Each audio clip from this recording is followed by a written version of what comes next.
Welcome to science and technology جماعت کے لیے پرچہ اول۔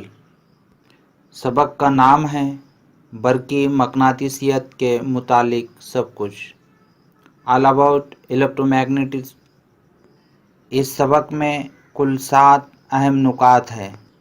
پہلا، مقناطیسی قوت کے خطوط، میگنیٹک لائنز آف فورس۔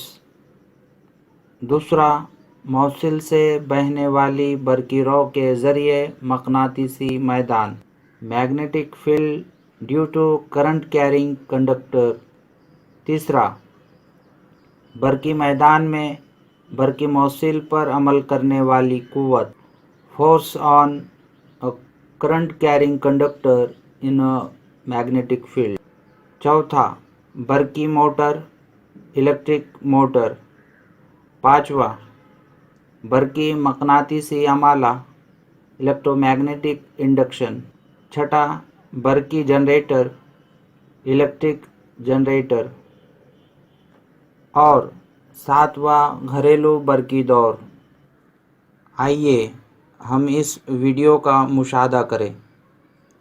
ایک بڑے قرص کو نوکدار اور بھاری لوہے کی اشیاء چپکی ہوئی ہے۔ یہ قرص ایک مقناطیس ہے، اس لیے تمام لوہے کی اشیاء اس کی جانب کشش کرتی ہیں۔ اس طریقے کا استعمال اسٹیل کے کارخانوں میں لوہے کی اشیاء کی باربرداری کرنے کے لیے کیا جاتا ہے۔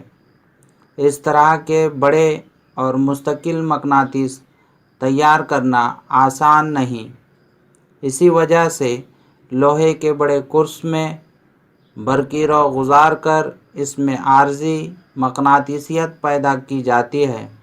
اس قسم کے مقناطیس کو برقی مقناطیس کہتے ہیں۔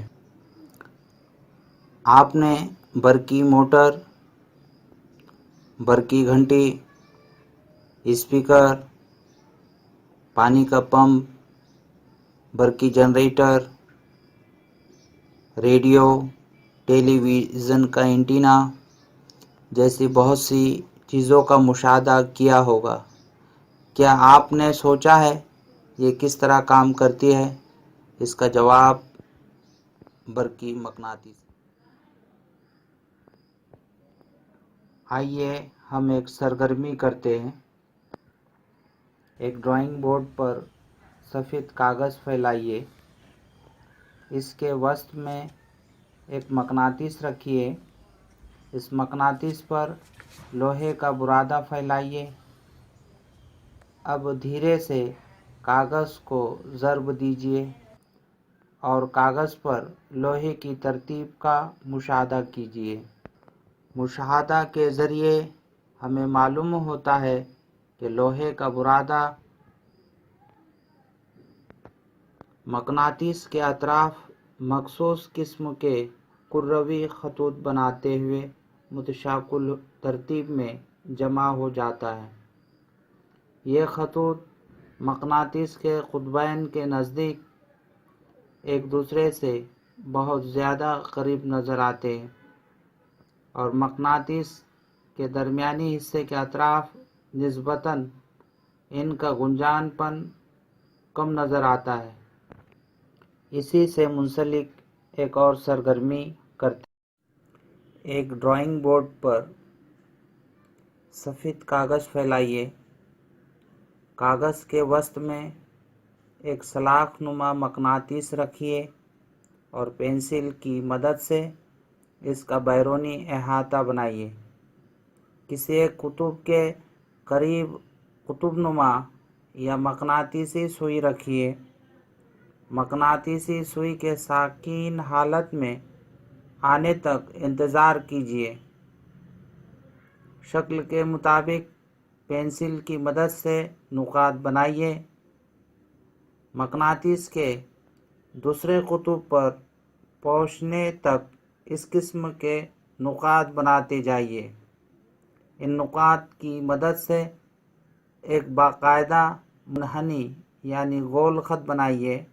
اس عمل کو دہرائیے اور باقاعدگی سے دیگر منحنی یا گول خطوط بناتے جائیے جیسا کہ شکل میں دکھایا گیا ہے۔ ان سرگرمیوں اور مشاہدہ سے مقناطیسی قوت کے خطوط کی تعریف ہم یوں بیان کر سکتے ہیں: مقناطیسی میدان میں وہ راستہ جس پر اکائی شمالی قطب حرکت کرے مقناطیسی قوت کے خطوط یا مقناطیسی میدان کے خطوط کہلاتے ہیں۔ اب ہم مقناطیسی قوت کے خطوط کی خصوصیات کا مطالعہ کریں گے۔ نمبر 1، مقناطیسی قوت کے خطوط مسلسل محیطی خط ہوتے ہیں۔ یہ شمالی قطب سے شروع ہو کر جنوبی قطب پر ختم ہوتے ہیں۔ نمبر 2، مقناطیسی قوت کے خطوط کے کسی نقطے پر بنایا گیا خط مماث اس مقناطیسی میدان کی سمت بتاتا ہے۔ نمبر 3، کوئی بھی دو مقناطیسی قوت کے خطوط ایک دوسرے کو منقطع نہیں کرتے۔ نمبر 4، مضبوط مقناطیسی میدان کے حصے میں خطوط ایک دوسرے کے بہت قریب اور کمزور مقناطیسی میدان کے حصے میں خطوط دور دور ہوتے ہیں۔ آئیے اب ہم ایک اور سرگرمی کرتے ہیں۔ شکل میں بتائے گئے طریقے کے مطابق ایک خشک برقی خانہ کے دونوں سروں کو سوئچ یعنی کنجی سے جوڑ کر برقی دور تیار کیجیے۔ ایک مقناطیسی سوئی کو اس کے قریب رکھیے۔ مقناطیسی سوئی کی سمت کو نوٹ کیجیے۔ مقناطیسی سوئی کا غور سے مشاہدہ کرتے ہوئے کچھ سیکنڈ کے لیے سوئچ کو دبائیے۔ سوئچ کو آزاد کرتے ہوئے دوبارہ غور سے دیکھیے۔ برقی خانے کے سروں کو تبدیل کرتے ہوئے دوبارہ اسی عمل کو دہرائیے۔ اس سرگرمی سے یہ مشاہدہ ہوتا ہے کہ کنجی کو دبانے کے لیے بعد مقناطیسی سوئی مڑ جاتی ہے۔ اگر برقی خانے کے سروں کو تبدیل کیا جائے تو مقناطیسی سوئی مخالف سمت میں مڑ جاتی ہے۔ اس طرح اگر ایک تار سے برقی رو گزاری جائے تو اس کے اطراف ایک برقی میدان بنتا ہے۔ اسے سائنسداں اورسٹیڈ نے دریافت کیا تھا۔ اس نے یہ بتایا کہ برقیات اور مقناطیسیت ایک دوسرے سے جڑے ہوئے ہیں۔ مقناطیسی سوئی دراصل چھوٹا مقناطیس ہے۔ اس کے دو سرے شمال اور جنوب سمت ظاہر کرتے ہیں۔ مقناطیسی سوئی کا وہ سرا جو شمال سمت کی طرف ہوتا ہے شمالی قطب کہلاتا ہے۔ وہ سرا جو جنوب کی طرف ہوتا ہے جنوبی قطب کہلاتا ہے۔ مقناطیس کے مشابہ قطب ایک دوسرے کو دفع کرتے ہیں اور غیر مشابہ قطب ایک دوسرے کو کشش